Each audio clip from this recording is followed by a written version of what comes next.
Nitakuwa nikiendelea na somo la jua jinsi ya kuomba au kusema maneno sahihi katika nyakati zako au katika nyakati ulizo nazo. Jua jinsi ya kuomba au kusema maneno sahihi katika nyakati zako au nyakati ulizo nazo au majira unayoyapitia. Haleluya. Na katika somo hilo tumefika kwenye kipengele cha Roho Mtakatifu, kwa maana ya kwamba tulishajifunza ya kwamba unapoomba hakikisha unaomba kwa Roho. Haleluya. Hakikisha unaomba kwa nini? Unaomba kwa Roho. Hakikisha unaomba kwa Roho. Kwa hiyo kuna vitu kadhaa tulizungumza Alhamisi iliyopita na tukaona jambo kuhusu Roho Mtakatifu. Haleluya. Nitafocus hapo zaidi leo tena, jinsi ya kuomba kwa Roho Mtakatifu au jinsi ya kuomba katika Roho, kwenye somo letu la kujua jinsi ya kuomba maneno sahihi katika nyakati zako. Tutaanzia tulipoishia Wakorintho wa kwanza ile sura ya 2, lakini pia tutakuwepo Matendo ya Mitume ile sura ya 2. Wakorintho wa kwanza ile sura ya 2, lakini pia tutakuwepo Matendo ya Mitume ile sura ya 2. Kuna jambo nitataka ulione katika ile Matendo ya Mitume sura ya 2. Kuna kitu nitatamani uweze kuona pale.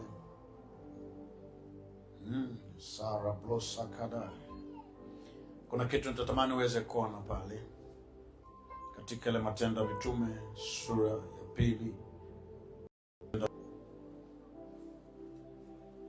Matendo ya Mitume ile sura ya 2, wakati tunaenda kwenye Wakorintho wa kwanza, ila ngoja nikusomee kwanza ile Matendo ya Mitume ile sura ya 2. Matendo ya Mitume ile sura ya 2, tutasoma ule mstari wa 4. Biblia inasema, Matendo ya Mitume ile sura ya 2 ule mstari wa 4, wote wakajazwa Roho Mtakatifu, wakaanza kusema kwa lugha nyingine kama Roho alivyowajalia kutamka.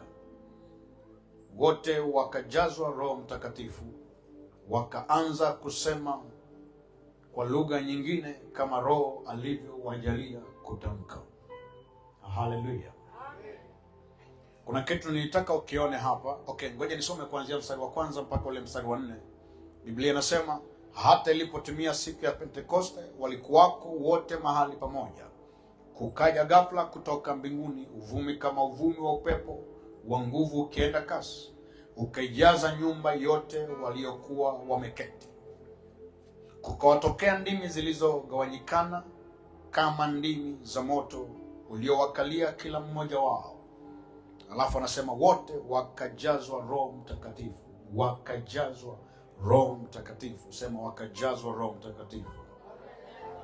Rudia tena, wakajazwa Roho Mtakatifu. Anasema walipojazwa Roho Mtakatifu wakaanza kusema kwa lugha nyingine kama Roho alivyowajalia kutamka. Baada ya wao kujazwa Roho Mtakatifu, wakaanza kusema kwa lugha nyingine kama Roho alivyowajalia kutamka. Hili ni eneo la msingi sana ambalo inatakiwa Wakristo kuweza kulielewa, hasa mstari huu, kwa sababu hapa pamekuwepo na utata juu ya watu kusema kwa lugha nyingine, ambayo ndio tunaita kunena kwa lugha. Pamekuwa na mkanganyiko mkubwa, na hasa katika makanisa ya Pentekoste yanayoamini katika Roho Mtakatifu. Ndio maana yamegawanyika. Utaona kuna makanisa ya Pentekoste ambayo kunena kwa lugha ni sehemu ya ibada zao. Kuna makanisa ya Pentekoste ambayo hataki kusikia mtu akinena kwa lugha isipokuwa kwa sababu maalum, na wengine wakisimamia maandiko ya Paulo ya kwamba mtu anapokuwa akinena kwa lugha basi hakikishe anatafsiri au awepo mtu mwingine wa kufasiri hiyo lugha. Nadhani ni vitu kidogo vinawachanganya watu katika kuelewa neno la Mungu, na shida ni kwamba elimu inapokuwa kubwa kuliko ufunuo wa neno lenyewe ni shida. Haleluya. Elimu haitakiwi kumtangulia mwenye elimu yake. Haleluya. Roho Mtakatifu ndiye mwandishi wa Biblia.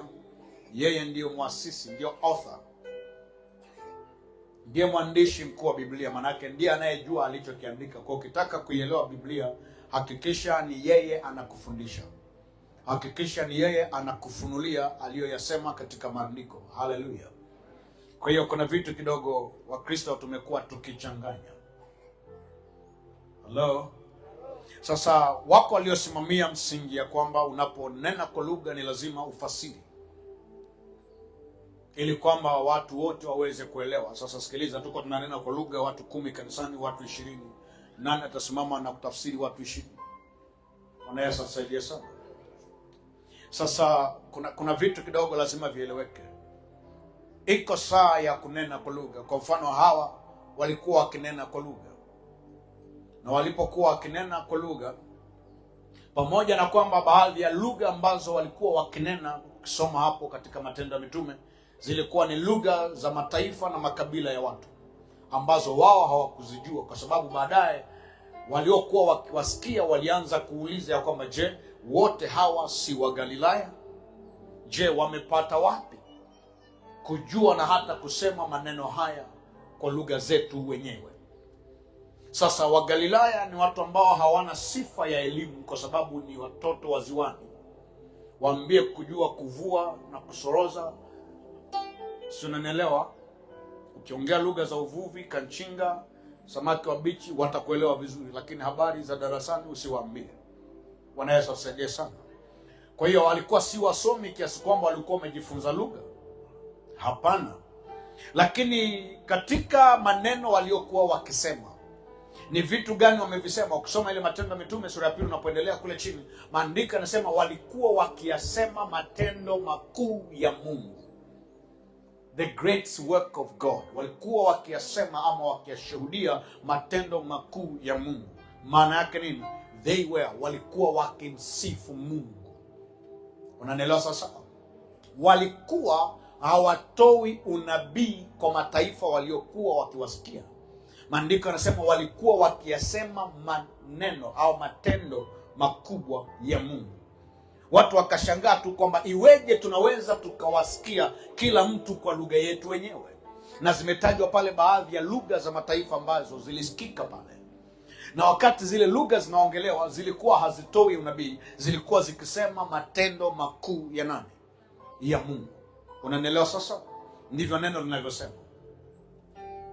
Zilikuwa zikitamka matendo makuu ya Mungu, na watu wakaweza kusikia kwa lugha zao wenyewe. Sasa jambo lingine la msingi nataka ulielewe hapo, Biblia inasema wakaanza kusema kwa lugha nyingine kama Roho alivyowajalia kutamka. Sikiliza, kuna kujaliwa kutamka, sio kupagawa kutamka. Hawakupagawa kutamka, bali walijaliwa kutamka. Maana yake mtu aliyejaliwa kutamka, nataka uelewe, maana yake ana uchaguzi katika matamshi. Unanielewa sasa? Maana yake yuko katika utimamu wa akili. Kwa hiyo anaweza akatamka ama asitamke, kwa sababu ni jambo amejaliwa. Kwa hiyo kile alichojaliwa ndicho anachofanya nini? Ndicho anafanya. Kwa Kiingereza anasema as the Spirit gave them utterance. As the Spirit gave them utterance. Kwa hiyo Roho aliwapa utamkaji. Sasa uchaguzi unabaki kwa anayefanya nini? Kwa anayetamka. Ngoja nikwambie, inawezekana wako ambao hawakutamka chochote. Unaweza kusema, mchungaji, kwa nini unasema hivyo? Ndio, kwa sababu baadaye ukienda ule mstari wa 13, go down there. Ule mstari wa 13. Mtaanzia wa 12 unasema, wakashangaa wote, wakaingiwa na shaka, wakiambiana maana yake nini mambo haya. Wale watu waliokuwa pale wakashangaa. Okay, wait.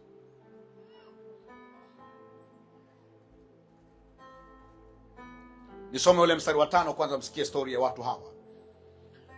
Anasema wakaanza kusema kwa lugha nyingine kama Roho alivyowajalia kutamka. Mstari wa 5 unasema, na walikuwako Yerusalemu Wayahudi wakikaa, watu wataua, watu wa kila taifa nchi, watu wa kila taifa chini ya mbingu.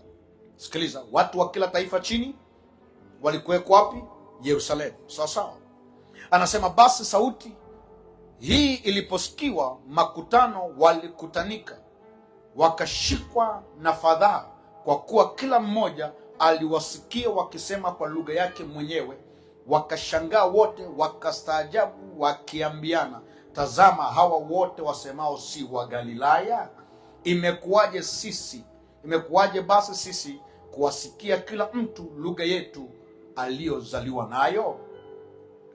Lugha zinaanza kutajwa pale: Wapafati na Wamedi, Waalami, nao wakao Mesopotamia, Uyahudi na Kapadokia, Ponto na Asia, Frigia na Pamfilia, Misri na pande za Libya karibu na Kirene, na wageni watokao Rumi, Wayahudi na waongofu wa Krete na Waarabu.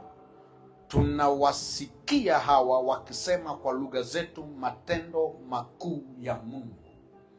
Tunawasikia hawa wakisema kwa lugha zetu matendo makuu ya Mungu.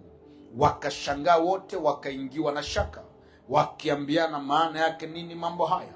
Wengine walidhihaki wakisema, wamelewa kwa mvinyo mpya. Nitaka msikie hiki kitu, mstari wa 13. Wengine wakadhihaki wakisema, wamelewa kwa mvinyo mpya. Wamelewa kwa mvinyo mpya. Kwa hiyo waliposikia mkanganyiko wa lugha, kuna lugha zinazungumzwa, huyu ana lugha hii, huyu ana lugha hii, huyu ana lugha hii, huyu ana lugha hii, na mmesikia baadhi ya mataifa na lugha zimetajwa pale.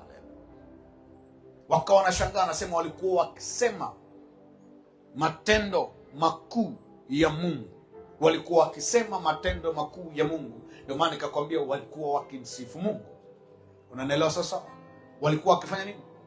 Wakimsifu Mungu, kwa sababu hawa walikuwa wakisema matendo makuu ya Mungu kwa lugha zetu wenyewe, au kwa lugha zetu, matendo makuu ya Mungu. Matendo makuu ya Mungu. Haleluya.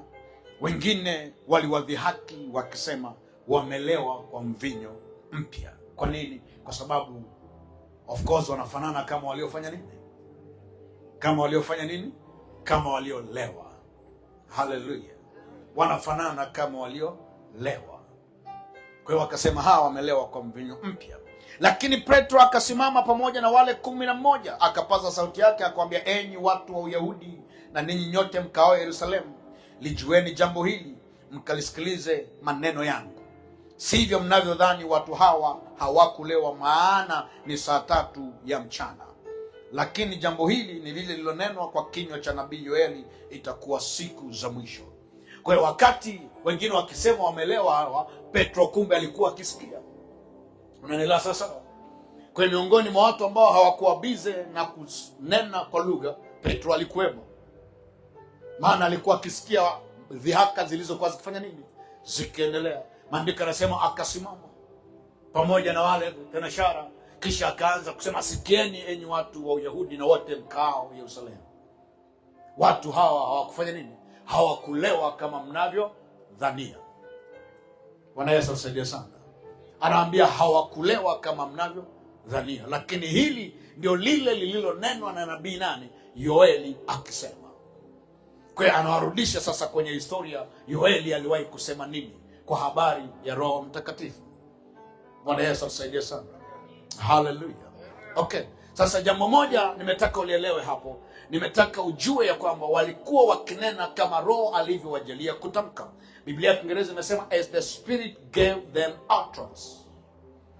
So the utterance is given, then you have the obligation of altering.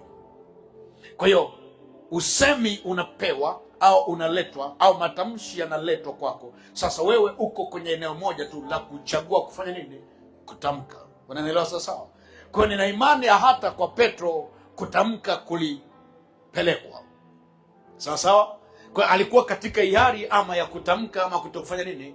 Kutokutamka. Unanielewa sasa?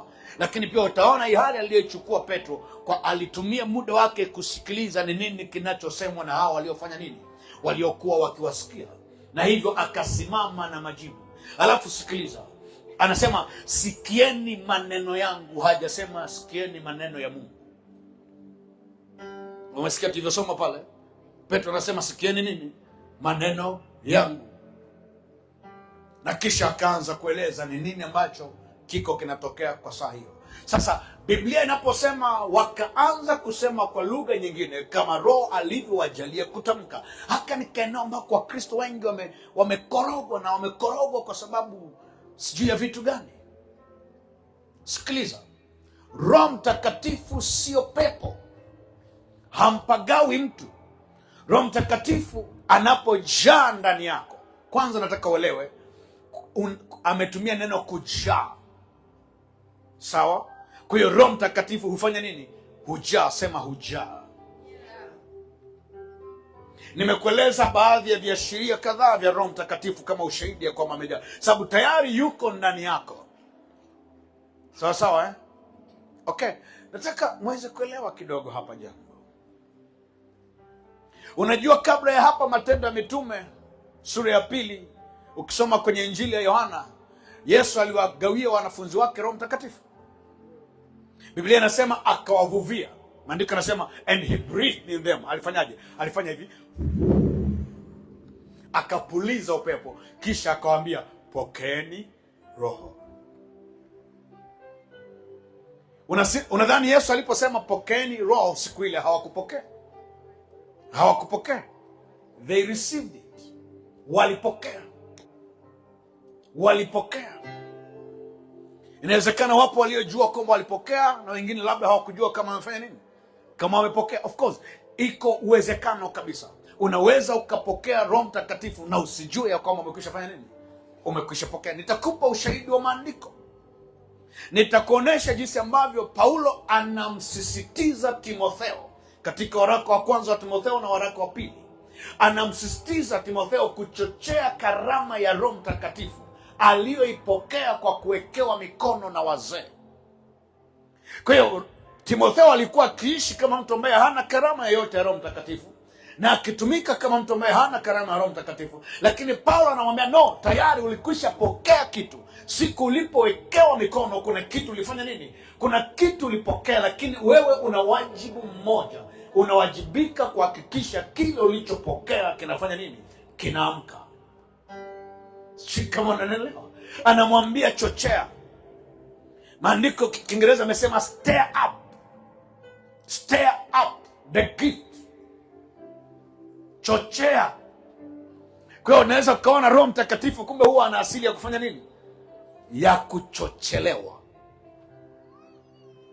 Ndio maana sasa kuna kitu nataka ukelewe hapo. Cha kwanza ujue Roho Mtakatifu hujaa ndani ya mtu. Anakaa ndani ya mtu, na huyu anayekaa ndani ya mtu huwa anasaa anajaa ndani ya nani? Ndani ya mtu. Unanielewa sasa? Nataka unielewe vizuri. Yeye anakaa ndani yetu, lakini anapokaa ndani yetu sio muda wote amejaa katika sisi. No, kwa sababu anapojaa maana yake kuna kitu kinakwenda kutokea. Kuna kazi inakwenda kufanyika kwa yeye. Na nitakuonesha hapa, nilikufundisha ile wiki iliyopita katika Efeso sura ya 5, tutapita tena pale. Kwa hiyo kwanza ujue Roho Mtakatifu yuko ndani yako na anakaa ndani yako, na unatakiwa uwe na muda ambao Roho Mtakatifu anajaa. Unanielewa vizuri? Uwe na muda, uwe na nyakati nyingi sana ambazo unazitumia kuhakikisha Roho Mtakatifu amefanya nini? Amejaa ndani yako. Okay, ngoja nikuonesha hapa kwenye hii sura ya 2. Anasema wote, mstari wa 4, wote wakajaa Roho Mtakatifu. Hajasema wote wakapokea Roho Mtakatifu. Unanielewa? Kwa nini? Kwa sababu saa hiyo sio saa walipopokea. Walipokea mapema sana Yesu alipowaambia pokeeni Roho. Kwa hiyo saa hii kilichotokea ni wao kufanya nini? Ni wao kujaa. Unanielewa vizuri?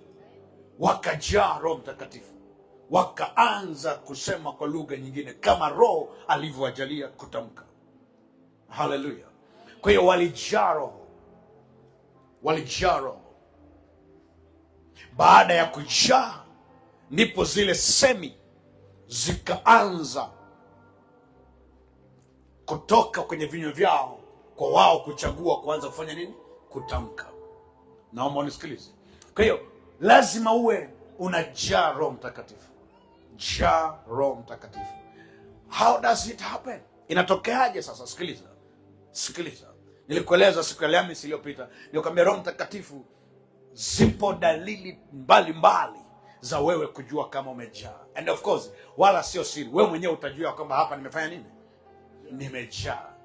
Moja wapo ya dalili kubwa utakayoisikia ndani yako, katika nafsi yako, katika roho yako, katika moyo wako, utasikia kana kwamba kuna kitu kimefurika. Unanielewa? Unasikia kuna kitu kimefurika. Unahisi kana kwamba kuna jambo liko linakugusa kwa namna ya tofauti kwa ndani, wala sio hisia ya nje. Hii inatokea ndani. Bwana Yesu asaidie sana. Okay, na najua wengi mara nyingi huwa inawatokea hii, hata saa mkiwa mko mnalisikia neno, unakuwa unasikia tu hali yako inakuwa inakwenda inabadilika taratibu taratibu. Kwa sababu gani? Huwa anajaa. Na kinachojaa maana yake kuna mahali kinaanzia. Unanielewa sawa sawa? Maana yake huwa anakuja anapanda taratibu taratibu taratibu, sababu anajaa. Hello? Anajaa.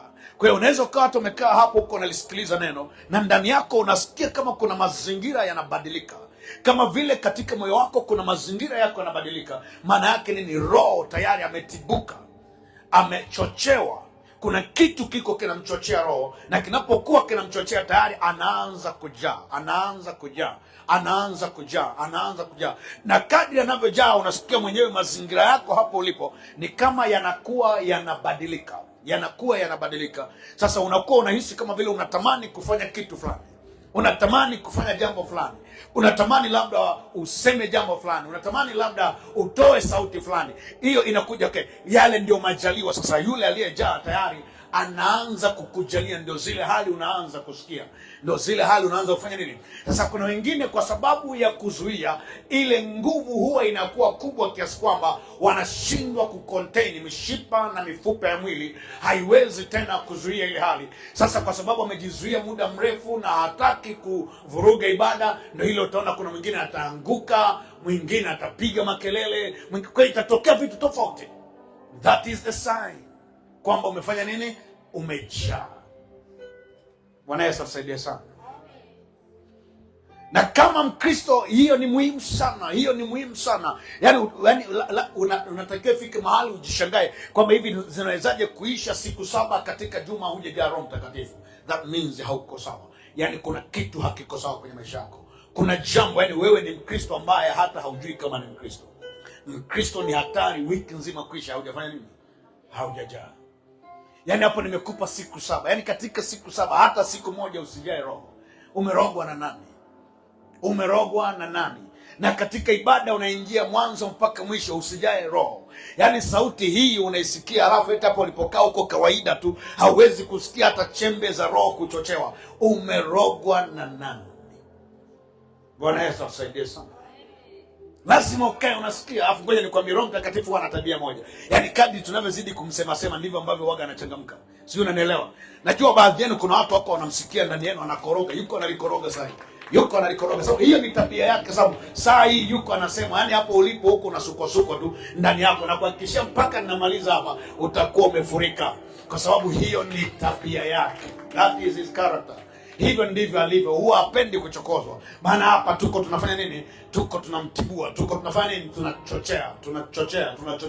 Kwa hiyo usishangae hali yoyote ikianza kutokea hapo, ukaanza kushangaa, ukaanza kujizuia, utapasuka. Bwana Yesu asaidie sana. Ndio maana anasema mahali pengine, Paulo anawaambia Wakorintho ya kwamba msifanye nini? Msimzimishe roho. Haleluya. Kwa sababu anaweza akazimishwa pia. Kwa hiyo unaposikia kama roho alivyowajalia kutamka, usipate shida wala usipate kujua kama. Siku moja nimekaa mahali kwenye ibada fulani, watu wanaambiwa okay, ni saa ya kupokea Roho Mtakatifu, kwa kila mmoja kaa tayari kupokea Roho Mtakatifu. Zaidi ya robo 3 ya kanisa watu walikuwa wamekaa midomo wazi, wanasubiria maneno yaingie kwenye vinywa, waanze kufanya nini? Waanze kutamka. Bwana Yesu asaidie. Sikiliza, haitoki nje ikaje kaingia kwa kinywa chako, inatoka ndani yako afu inatoka kwa kinywa chako. Unanielewa sawa sawa? Anajaa, yuko ndani. Sio, unanielewa? Hajai nje, anajaa wapi? Anajaa ndani. Kile kilichofurika ndani ndipo unafungua kinywa kuanza kufanya nini? Kukitoa. Bwana Yesu asaidie sana. Kwa hiyo sije ukaambiwa sasa hapa kama mdomo wazi wa kanisa, robo tatu ya watu walikaa wamesimama wanasubiria midomo wazi. Nikasema leo nimeingia kwenye ibada ya ajabu sana. Watu wanamsubiria Roho Mtakatifu aingie kama nini? Kama matonge ya ugali. Bwana Yesu asaidie sana. No, that's not the way. Anajaa kutokea ndani. Moja, lazima ujue ya kwamba anakaa ndani yako na uamini bila shaka ya kwamba Roho Mtakatifu yuko wapi? Yuko ndani yako. Yuko ndani yako na anakaa ndani yako, na huko ndani yako anakokaa, lengo lake ni kwamba wewe na Mungu muwe mmoja, uweze kuzoea maisha ya kiungu, uishi kwa tabia za kiungu, utende mambo kwa namna ya Mungu. Si unanielewa sawa? Ufanane na yeye, uishi maisha ya mwanadamu asiyekuwa wa nini? Wa kawaida, kama Yesu alivyoishi. Haleluya, haleluya. Jenga tabia ya kujaa Roho, maana hiyo ndio itakayokusaidia. Kadri unavyojaa Roho, sikiliza, hata vitu unavyorogwa, tuwe ni tuchawi, tuwe ni tuvifungo, tuwe ni vitu gani, sikiliza, tutakuwa tunafyatuka twenyewe, kwa sababu ile nguvu. Sijui wangapi mmekwishawahi kuishuhudia, ulishawahi kusikia ukiwa umejaa. Sikiliza, hakuna jinsi uchawi, kamba ya giza itabaki kwenye maisha yako kama tabia yako ni hiyo. Maana yake ni kwamba unakuwa transfigured. Kadri unavyojaa ndivyo unavyokuwa transfigured. Si unanielewa sawa? Oh my Lord, my God. Siku moja Bwana Yesu akawachukua wanafunzi wake watatu, Petro, Yakobo na nani? Na Yohana. Akaenda nao mpaka mlimani. Biblia inasema naye alipokuwa akiomba, akaanza kufanya nini? Kubadilika. Akabadilika sura yake machoni pao. Wakamwona anang'aa, anawaka kwa utukufu wa ajabu sana. Kisha baadaye wakamwona Musa na Elia wakiwa pembeni yake wakizungumza naye. Listen, ile ni transfiguration. Alivyobadilika sura, alikuwa akiomba. Wakati akiomba wakamwona anabadilika. Yesu alikuwa anaomba maneno gani? Alikuwa anasema vitu gani? I assure you, alikuwa anasema katika lugha. Bwana Yesu asaidie sana. Na unapokuwa ukinena kwa lugha, ile ni saa ya mabadiliko. It's the time of transfiguration. Ule ni muda ambao watu wakifunguliwa macho, wakakutazama, wakakuona, si mtu wa kawaida. Hallelujah. Si mtu wa kawaida. Okay, kwa hiyo nilitaka muweze kuondokana na hiki kizungumkuti ambacho watu wengi kinawasumbua. Kutamka, wengine wanasubiria maneno yaje. No, usiyasubirie, yako ndani. Yako ndani yako. Na chochote unachotakiwa kufanya utakisikia kutokea wapi? Kutokea ndani. Wengine watapiga kelele, wengine watamsifu Bwana. Unashangaa tu mtu katika ibada anatoa sauti, haleluya, anapaza sauti. Yes, kwa sababu hata mitume ilitokea hivyo, asema wakawa wakisema matendo makuu ya Mungu. Yesu ni Bwana, Yesu ni mfalme, Yesu ni mponyaji, Yesu ni mwema. Matendo makuu ya nani? Ya Mungu. Haleluya. Kwa hiyo hilo unatakiwa uweze kulifahamu, maana hivyo ndivyo Roho Mtakatifu alivyo, na anataka uweze kuyafahamu hayo. Sasa kwa nini mambo ya Roho Mtakatifu yamekuwa ni shida kwa watu wengi? Maandiko yametupa siri. Maandiko yametupatia siri. Ukisoma ile Wakorintho wa kwanza sura ya 2, kama nilivyokuambia, ule mstari wa 14, nikuoneshe sasa kitu ambacho kinasumbua pia watu wengi. Kiko hapa. Anasema basi, mstari wa 14 wa Korintho wa kwanza sura ya 2 mstari wa 14. Anasema basi mwanadamu wa tabia ya asili hayapokei mambo ya Roho wa Mungu. Mwanadamu wa tabia ya asili hayapokei mambo ya Roho wa Mungu, maana kwake huyo ni upuzi. Kwake huyo ni nini? Ni upuzi, kwa kuwa na hawezi kuyafahamu. Nataka ufuatilie mstari huko makini sana. Anasema basi mwanadamu wa tabia ya asili hayapokei mambo ya Roho wa Mungu, maana kwake huyo ni upuzi, wala hawezi kuyafahamu, kwa kuwa yatambulikana kwa jinsi ya rohoni. Yatambulikana kwa jinsi ya rohoni. Sasa kwa nini ameongea hivi? Nitakuja nikufafanulie pale mwanadamu wa tabia ya asili ni mtu gani. Amen. Okay, sasa kabla sijaenda hapo, ngoja nianzie ule mstari wa 12 usikie kwa nini alikuja kusema vile. Mstari wa 12 anasema, lakini sisi hatukupokea roho ya dunia, bali roho atokaye kwa Mungu. Sisi, sema sisi. Na mimi nimo. Sema na mimi nimo. Yes, lakini sisi hatukupokea roho ya dunia, bali roho atokaye kwa Mungu, makusudi tupate kuyajua tuliyokirimiwa na Mungu. Very important, muhimu sana. Anasema tumepokea roho atokaye kwa Mungu. Huyo roho anayekaa ndani yako, neno linasema ni roho atokaye kwa nani? Kwa Mungu. Makusudi upate nini? Upate kuyajua uliyokirimiwa na Mungu. Na ndio maana niko na kufundisha kujua jinsi ya kusema au kuomba maneno sahihi. Kujua, anasema makusudi tupate kuyajua tuliyokirimiwa na Mungu. Kwa sababu baada ya kuyajua halo uliyokirimiwa na Mungu, mstari wa 13 anasema nayo twayanena, si kwa maneno yanayofundishwa kwa hekima ya kibinadamu, bali yanayofundishwa na Roho, tukiyafasiri mambo ya rohoni kwa maneno ya rohoni. Listen guys. Okay, unatakiwa ujue jinsi ya kuomba au kusema maneno sahihi katika nyakati zako. Unapitia nini? Ugonjwa, tabu, shida, kesi, nini? Nyakati gani unapitia? Ni kipindi gani uko unapitia? Ni kipindi gani uko unapitia? Neno linasema wewe kama unamwamini Yesu, kama umekwisha kuokoka, kama uko ndani ya Yesu, neno linasema umepewa roho atokaye kwa Mungu. Huyo roho anayekaa ndani yako ni roho anayetoka kwa nani? Kwa Mungu. Na anasema ametoka kwa Mungu kuja kwako ili weje. Anasema makusudi ili upate kuyajua uliyokirimiwa na Mungu. Mungu amekukirimia mambo mengi, kwa hiyo unatakiwa uweze kuyajua. Katika Waefeso ile sura ya 2, maandiko yanasema atukuzwe Mungu Baba wa Bwana wetu Yesu Kristo, aliyefanya nini? Aliyetubariki kwa baraka zote za nini? Za rohoni. Ndani yake nani? Ndani yake Yesu Kristo. Tunaelewana sawa sawa? Kwa hiyo sikiliza, maandiko yanathibitisha kabisa katika Waefeso ya kwamba hivyo ulivyo hapo umebarikiwa kwa baraka. Ukielewa mambo haya itakusaidia. Utaacha kuhangaika. Moja ya vitu vya ajabu sana ni pale ambapo Wakristo wanahaha usiku na mchana, wanapanda na kushuka, wakiwa wanahangaikia baraka. Watu wanatafuta fedha, wanatafuta mafanikio, wanatafuta mali, wengine wanatafuta uzima, afya zao. Okay, listen, it is very good.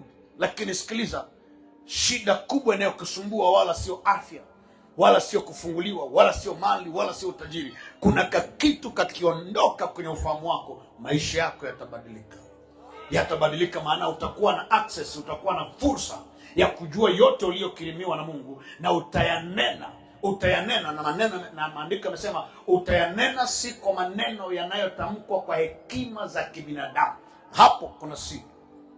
Hapo kuna nini? Kuna siri. Maandiko yanataka ujue yale yote uliyokirimiwa na Mungu ili uweze kuyajua.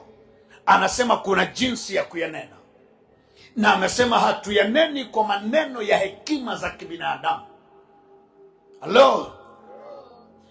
Yale uliyokirimiwa na Mungu, zile baraka zote zilizo katika maisha yako. Sikiliza, yani umejaa mibaraka kabla hujazaliwa. Unanielewa sasa? Yani hapo ulipo baraka zilikutangulia hata kabla hujafanya nini? Hata kabla haujazaliwa. Kwa hiyo umejaa baraka. Ndio maana ni vyema sana kuwa mtu wa rohoni ili usihangaikie mambo yasiyokuwa ya kwako. Kuna mtu labda unahangaika kutaka jambo fulani, kumbe ile jambo hata kwenye line ya baraka zako halifanya nini? Halipo.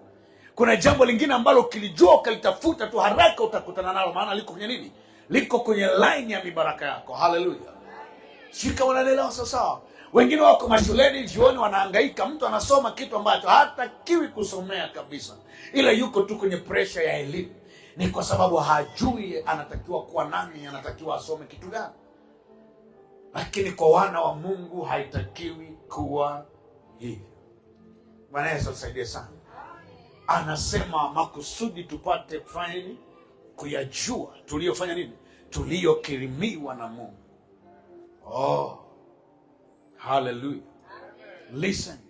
Wengine mnataka kuolewa, una wachumba 8, haujui nani awe mume wako. Listen. Makusudi upate kuyajua uliyofanya nini?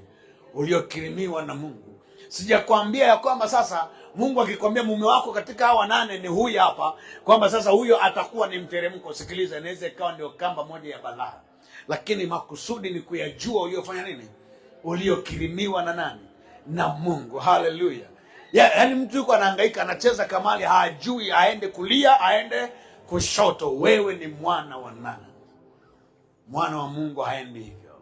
Makusudi apate kuyajua aliyokirimiwa na Mungu. Sasa sikiliza. Amesema yale tuliyokirimiwa na Mungu tunapoyajua, mstari wa 13 amesema tunayanena. Unajua kunena? Yes, tunayasema, tunayatamka. Oh my Lord, my God. Mojawapo ya kanuni katika ulimwengu wa roho, mojawapo ya kanuni katika wana wa ufalme, ili yale uliyokirimiwa, yale uliyobarikiwa yaweze kutokea na yaweze kuwa sehemu ya maisha yako, unapaswa kuweza kuyanena. Tunaelewana sasa? Unapaswa kuweza kuyanena. Unanena vitu gani? Unanena yale uliyokirimiwa. Unanena zile baraka zote za rohoni zilizo upande wako. Tunaelewana sasa? Halo? Nisikilize kwa makini hapa. Unaanza kuyanena. Sasa listen, amesema kuyanena kwa maana ya kuyatamka au kuyasema. Unayasemaje? Ameeleza hapa namna ya kuyasema. Amefundisha hapa namna ya kuyasema. Amesema si kwa maneno yanayofundishwa kwa hekima ya kibinadamu. Kwa hiyo issue za ubinadamu zinakaa pembeni. Sawa. Ni kwa aina gani sasa ya maneno? Amesema pale, bali yanayofundishwa na Roho. Hallelujah. Ndio maana nimekwambia hakikisha katika wiki muda mwingi unakuwa umefanya nini? Umejaa Roho.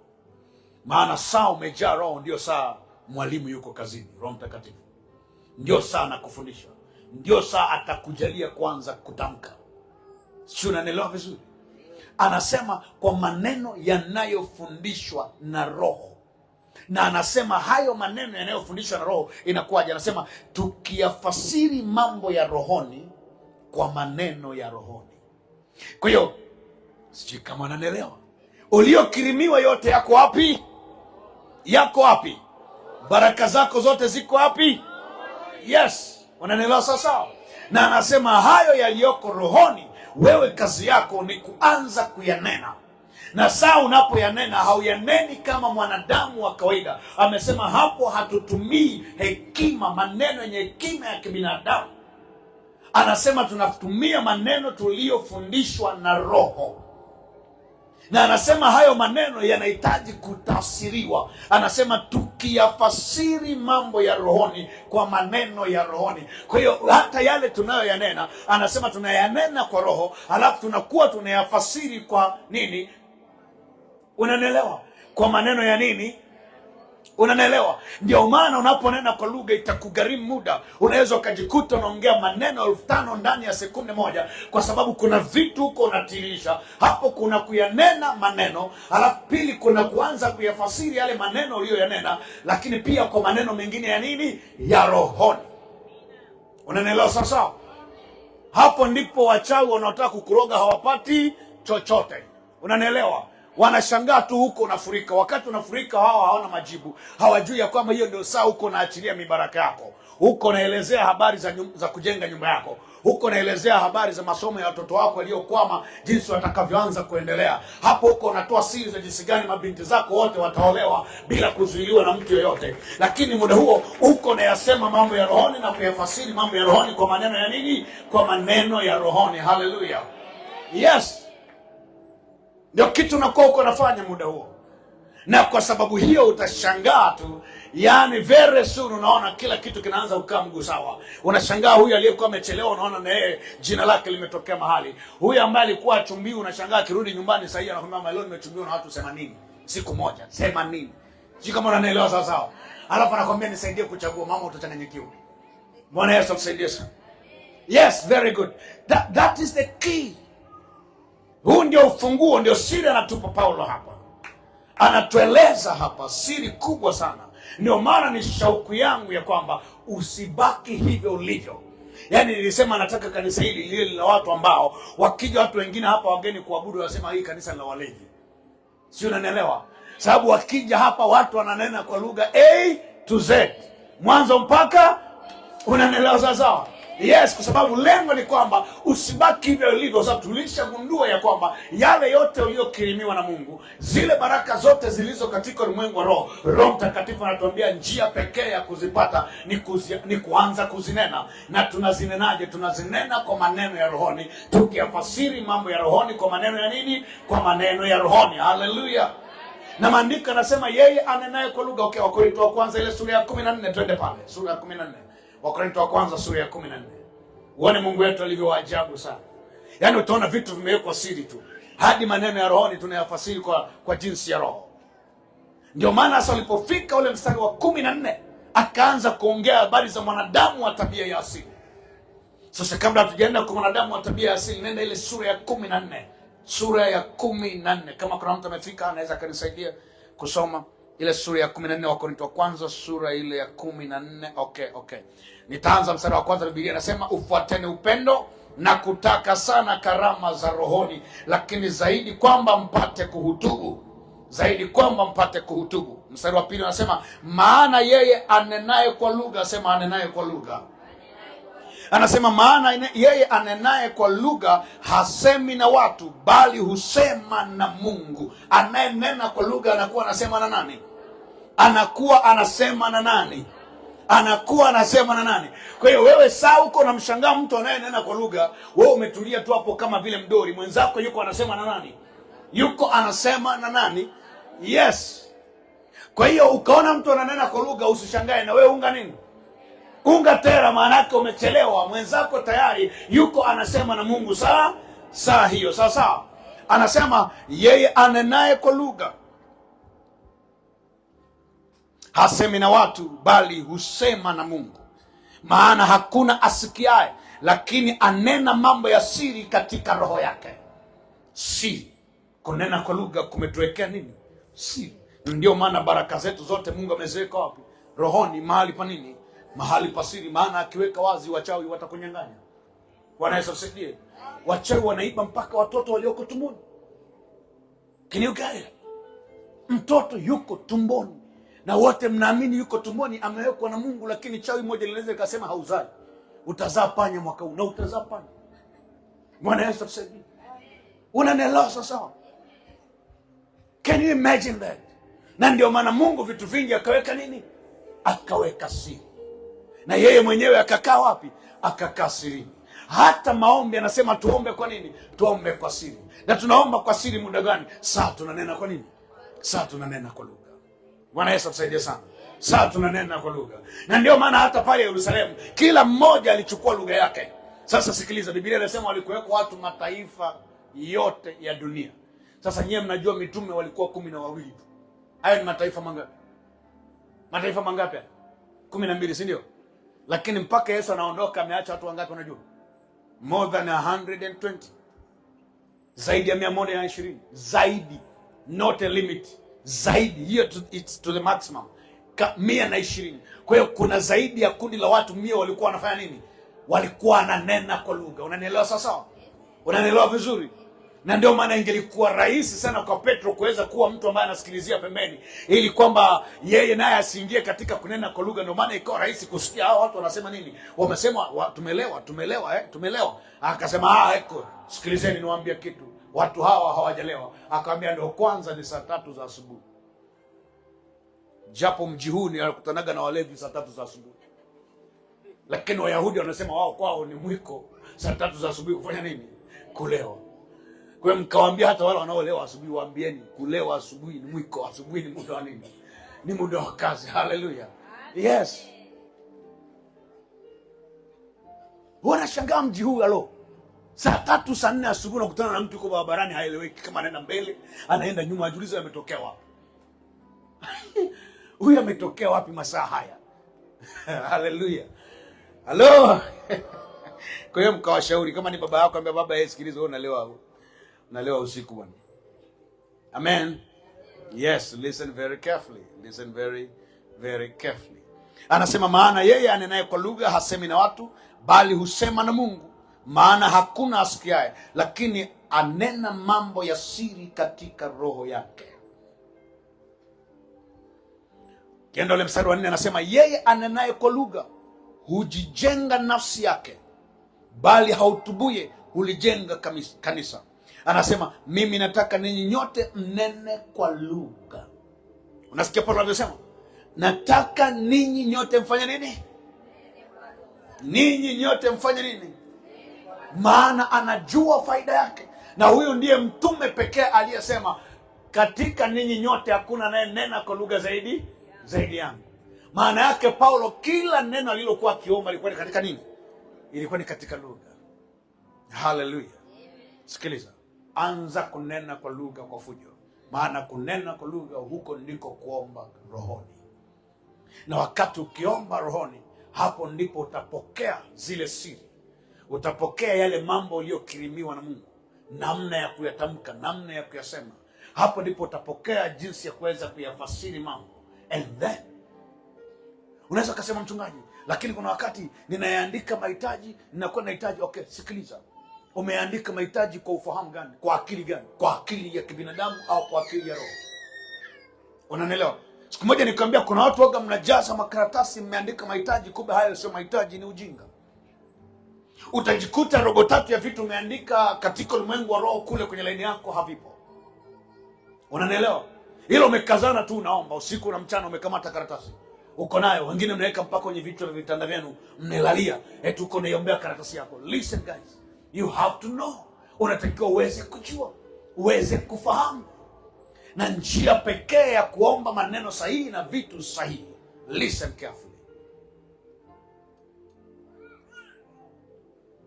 Yote unayostahili kuyapata ulishapewa, yako katika ulimwengu wa roho,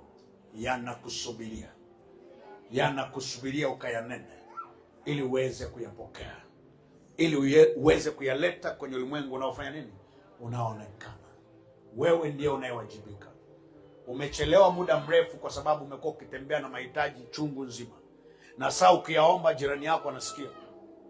Wewe umezoea, umesimama na mahitaji, ni orodha iko hapo. Wewe hujui kama Mungu mwenyewe hata orodha yake ameiweka wewe sivyo. Wewe umesimama tu na karatasi yako huko kanisani.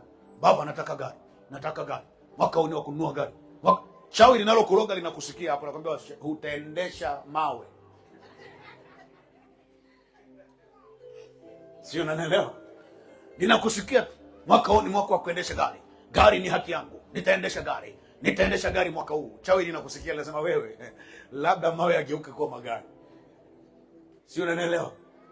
Anafunga, unashangaa hata ka biashara ambako kingekuwa kana kuingizia shilingi 200 hakatoi tena chochote. Gari unalipataje? Unaenda kuiba. Utaliba ni sindano ama utaweka mfukoni? Maana Yesu atusaidie sana. Lazima utembee kwenye hekima ambayo Mungu ametupa. Tembea kwenye hekima. Na hapo ndipo wakati ukiomba katika lugha utakuwa unashangaa tu, kwa sababu umejaa. Saa ukiomba usibabaike, mahitaji yasije yasema. Nani amekwambia hujayasema wewe? Maandiko yamesema anenaye kwa lugha hasemi na watu, anasema na Mungu mambo ya siri katika nafsi yake. Na kitu kingine amesema, unaponena kwa lugha unakuwa unaijenga nafsi yako. Unataka nini tena? Kwani hayo mahitaji uliyoandika kwenye karatasi uko unamwambia nani? Unamwambia nani eti? Unakuwa unamwambia nani? Au mjomba wako? Unamwambia nani? Unamwambia Mungu. Mungu amekupa kanuni, amekwambia njia jinsi ya kusema na yeye iko hapa. Sikiliza, acha kupoteza muda. Listen, na kuna wakati hata hiyo karatasi kunje tupa huko, weka hapo, simama wewe kama wewe, acha ujae, acha ufurike, alafu uone utakao yasema.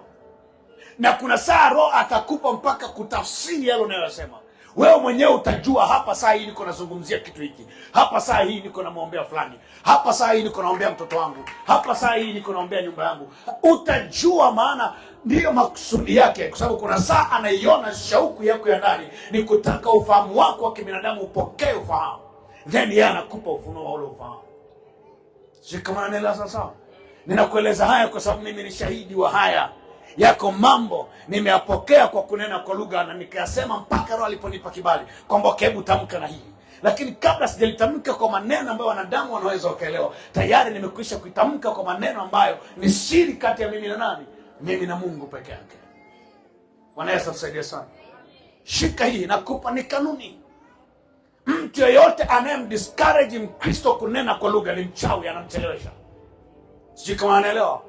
Makanisa yote ambayo yanazuia watu wasinene kwa lugha, watu wasiombe kwa lugha za rohoni. Listen, chunguzeni waanzilishi, waasisi, wakubwa wa hayo makanisa. Bila shaka mtagundua ni wachawi wakubwa, kwa sababu wanajua kwamba hawa walokole, hawa watu waliookoka wakianza kunena kwa lugha, mambo yanafanya nini? Mambo yanaharibika. Wanajua. Kwa hiyo wao sio wanashangaa kanisani ukakuta watu wananena kwa lugha. Ungatela. Unanielewa? Fanya nini? Unganisha kamba. Hakikisha umeingia kwenye line. Maana ni wajibu wako kuingia kwenye nini? Kwenye line. Roho Mtakatifu yuko wapi? Yuko ndani yako. Kazi yako ni moja. Fanya nini? Chochea. Fanya nini? Fanya nini? Fanya nini? Chochea. Ndio kazi yako. Sikiliza. Usiwe, asikwambie mtu yeyote kwamba ukiwa unanena kwa lugha watu watakushangaa, watakuona wewe mtu wa ajabu. Wengine wanasema kunena kwa lugha ni ushamba. Mtu anaongea na Mungu ni mshamba. Mshamba ni wewe, chizi kabisa. Wewe. Mtu anaongea na Mungu. Dunia hii uongee na nani zaidi ya Mungu? Nani? Maelfu yanatafuta kuongea na Mungu. Wakuu wote wa dunia wanatafuta access ya kuongea na nani? Wewe umepewa njia rahisi kama hii. Halafu kute mtu ananena kwa lugha useme ni nani? Sikiliza, kama mahitaji yako yamechelewa, badilisha namna ya maombi. Maana yake mfumo ulioko unatumia kuomba sio wenyewe. Hallelujah. Sio wenyewe, sio wenyewe. Na kuhakikishia sio wenyewe. Okay, aliyenielewa na afahamu hilo. Wale ambao mnakaa mnaomba wachumba, shauri yenu. Mchawi akikusikia unaomba mchumba, umeisha. Umefanya nini? Umeisha. Atakuvika vinyago 8. I tell you, unashangaa leo mtu umekutana naye amekuona hivi, kesho akija na kukuta huko hii kamongo ndio nitakuchukua. Shangaa mtu amebadilisha ufahamu. Kumbe kuna mtu alikusikia kanisani umekazana tu, Mungu mwaka huu na mimi usinipite. Mungu na mimi usinipite. Mtu anakusikiza usimpite kwa nini? Bwana na kila kitu usinipite Mungu. Mchumba wangu aje. Mchumba. Okay. Ngoja, kumbe anatafuta mchumba. Utampata. Tanunua, utabadilisha lotion na lotion, hazina shida. Sio, unanielewa? Wewe weka lip shine unavyojua, watu hawazioni hizo. Bwana Yesu msaidie sana. Paka rangi zote, kucha leo ni nyekundu, kesho ni nyeupe, kesho kuto. Badilisha unavyoweza. Hallelujah. Kuna bibi fulani limekukalia tu hapa, nasema huyu haolewi na hautaolewa. Hallelujah. Badilisha gia angani, badilisha aina ya maombi, ingia kwenye remu nyingine.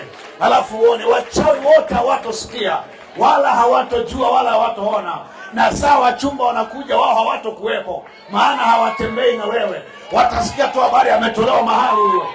Hallelujah. Yes. Mungu ametupa kanuni za siri kabisa. Si kwa nini hatuwezi kuzishika na kuzifuata? Leo nimekupa siri. Kila maombi yaliyochelewa fanya namna hiyo. Sikiliza, mchumba hata kama yuko Canada atakuja. Yaani ukaanza kuomba kwa lugha, mchumba kokote aliko atafanya nini? Hata kama amefungiwa baharini atafanya nini? Atachomoka huko. Hallelujah. Kokote kule atakuja. Unajua kuna watumishi hapa kanisani hawataki kuoa, ni kwa sababu huwezi jua kwa nini hawataki kuoa. Bwana Yesu asaidie sana. Huwezi jua, au badilisheni mfumo wa maombi. Hallelujah. Yes. Tutakaa tu tunalaumu huyu jamaa haoni kama anazeeka. Sio yeye. Yaani kila kitazama hivi anaona popo bawa tupo hapa. Si unanielewa sasa? Hebu badilisha mfumo wa maombi. Sema nabadilisha mfumo wa maombi. Nabadilisha mfumo wa maombi. Maana nimeijua siri. Nimeijua siri kuanzia sasa. Hakuna atakayesikia ninachoomba tena. Nitakuwa nikisema mimi na Mungu peke yake. Hallelujah. Amen, amen, amen. Yes. Kwa hiyo hayo ni makusudi ya Bwana kabisa. Hayo ni makusudi ya Bwana kabisa.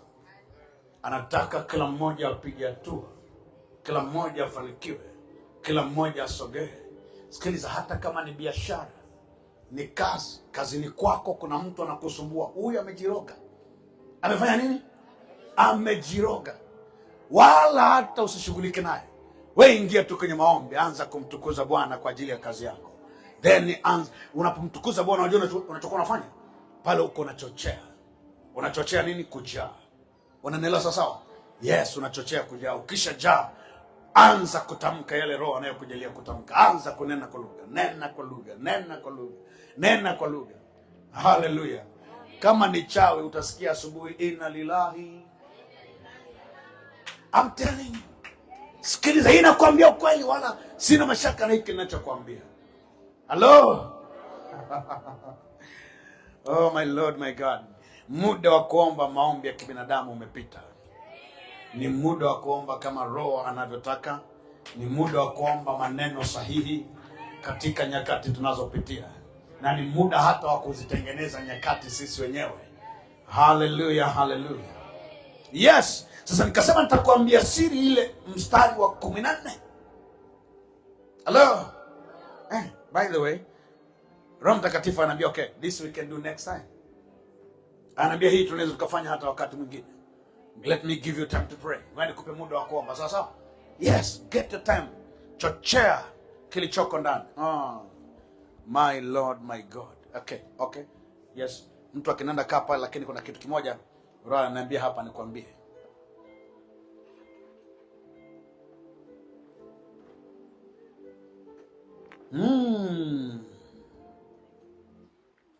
Bwana ni mzuri sana. Hallelujah.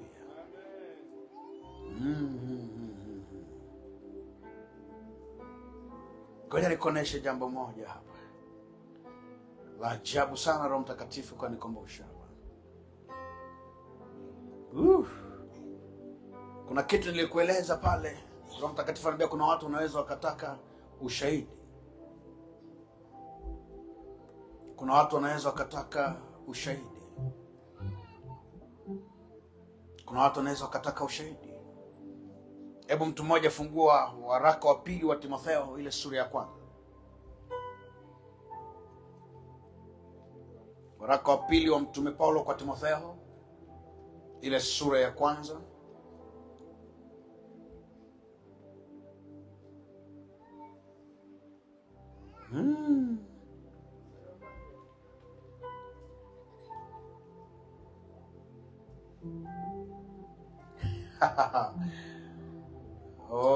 Kuanzia ule mstari wa 3.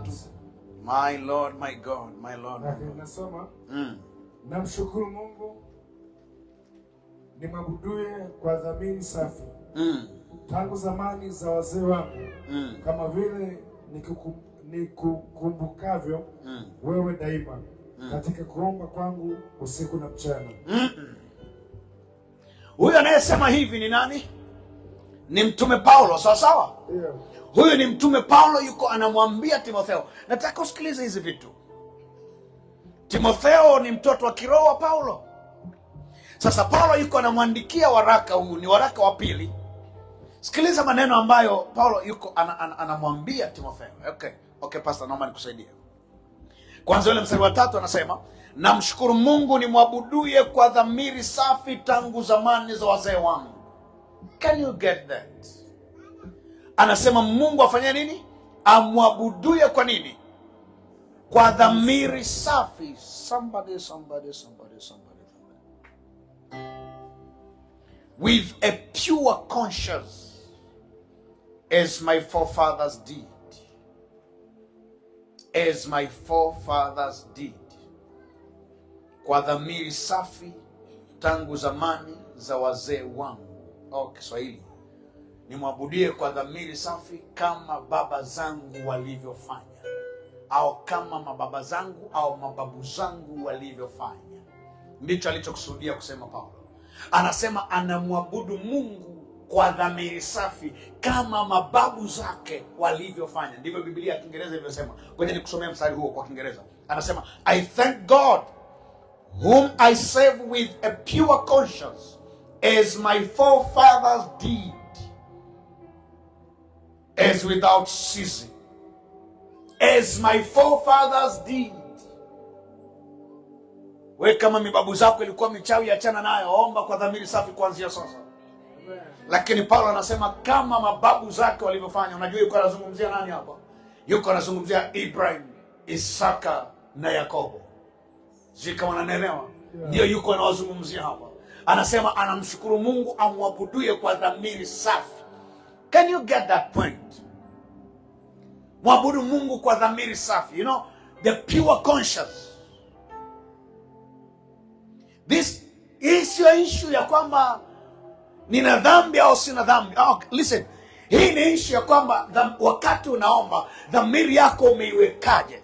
Je, umepokea kwa imani kile kipawa cha neema ya Mungu? Sawa? Yaani unasimama katika neema, unasema Bwana ninakushukuru maana umenifanya kuwa mwenye haki wa Bwana ndani yake Yesu Kristo.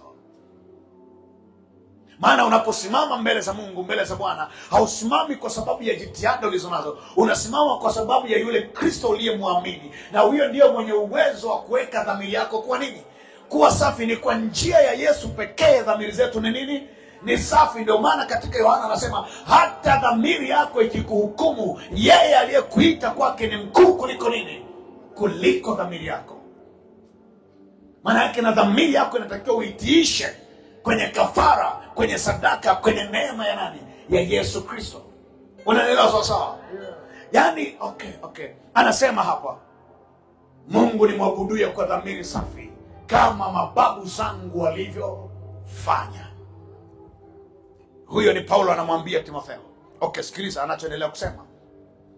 Anasema kama vile nikukumbukavyo wewe daima katika maombi, katika kuomba kwangu usiku na mchana. Paulo anasema naomba usiku na mchana. Nami natamani sana kukuona.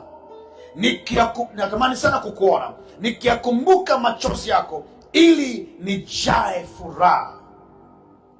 Nikikumbuka imani ulio nayo isiyo na unafiki. Listen this. Huyu ni Paulo anamwambia Timotheo. Anasema nikikumbuka imani. Huyu Timotheo, Paulo anamshuhudia Timotheo ya kwamba ana nini? Ana nini Timotheo? Ogopa mtu ambaye Paulo amemshuhudia kwamba ana imani. Anasema nikikumbuka imani ulio nayo isiyo na unafiki, ambayo ilikaa kwanza katika bibi yako Lois. Paulo anamwambia Timotheo kwamba imani hiyo ulio nayo iliwahi kuonekana kwanza kwa nani? Inafanana na imani aliyokuwa nayo nani? Bibi yako nani? Lois, ambayo na katika mama yako Eunike. Timotheo ana imani ambayo ilianza kuonekana kwa bibi yake Lois, baadaye ikaja kuonekana kwa mama yake Eunike. Alafu hiyo inaonekana ndani ya nani? Ndani ya Timotheo. Tunaelewana sasa? Kuna kitu nataka ushike hapo. Anasema nami nasadiki wewe nawe unayo. Paulo anasema nami nasadiki wewe nawe. Anamwambia Timotheo. Sikiliza, imani iliyokuwa kwa bibi yako Lois, hiyo ndio iliyokuwa kwa mama yako Eunike. Nami ninasadiki, mimi Paulo ninaamini, na wewe Timotheo unayo. Inawezekana hata Timotheo alikuwa ajui kama ana imani hiyo, lakini Paulo anamwandikia kumpa uhakika ya kwamba nasadiki ya kwamba nawe unayo.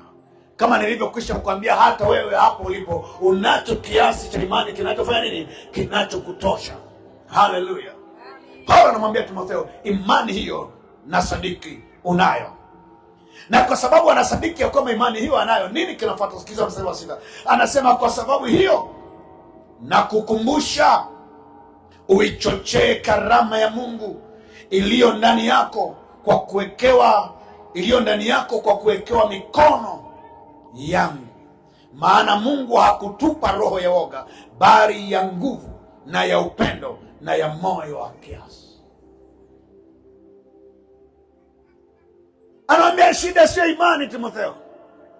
Unayo, na imani ulionayo haikuanzia kwako, ilitoka kwa bibi yako, ikaja kwa mama yako, nami nasadiki leo ya kwamba imani unayo. Sasa sikiliza, usiache kuchochea.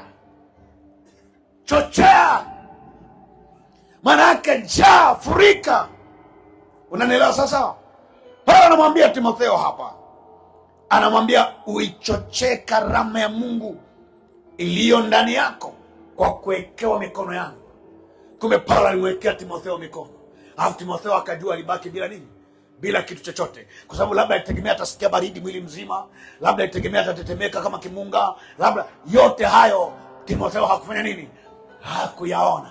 Lakini Paulo anamwambia sikiliza, kwa kitendo cha mimi kukuwekea mikono, hiyo karama iko ndani yako. Unahitaji kufanya kazi moja, chochea. Anasema fanya nini? Anamwambia chochea. Anasema maana Mungu hakutupa roho ya nini? Roho ya woga. Ambia Timotheo acha woga. Huo woga si roho uliyempokea, sio zao la karama uliyopokea. Chochea kilichoko ndani yako. Nami leo nimekupa suluhisho ya maisha yako, majibu ya maombi yako, majibu ya shida, tabu, matatizo unayopitia. Usione tunakuwa na ujasiri kwamba okay, wagonjwa wote sogea hapa, wenye shida sogea hapa, alafu tunabandika tu mikono. No, ni kwa sababu tunajua tunachokifanya nyuma ya pazia, tunachochea. Na tunapochochea tunaamini tukiondoka hapo mikono yetu imefanya nini? Imejaa. Unanielewa sawa sawa? Imejaa. Kwa nini usitumie siri hiyo na wewe? Chochea. Mwambie jirani yako chochea. Ni saa ya kuchochea, majira ya kuchochea, muda ndio huu, chochea. Masaa ndio haya ya kuchochea, ni muda wa kuchochea.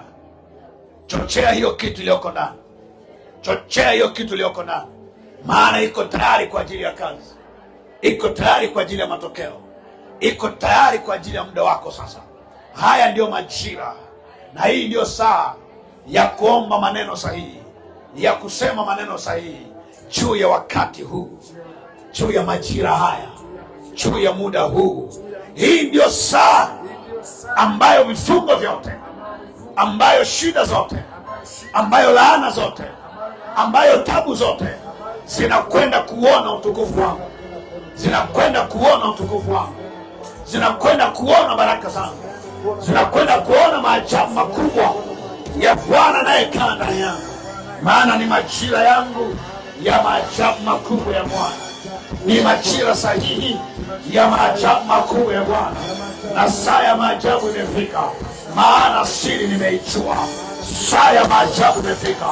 Maajabu kwa familia yangu, maajabu kwa mwili wangu, maajabu kwa kazi yangu, maajabu kwa biashara yangu, maajabu kwa uzao wangu, maajabu kwa tumbo langu. Saa ya maajabu makubwa, majira ya maajabu.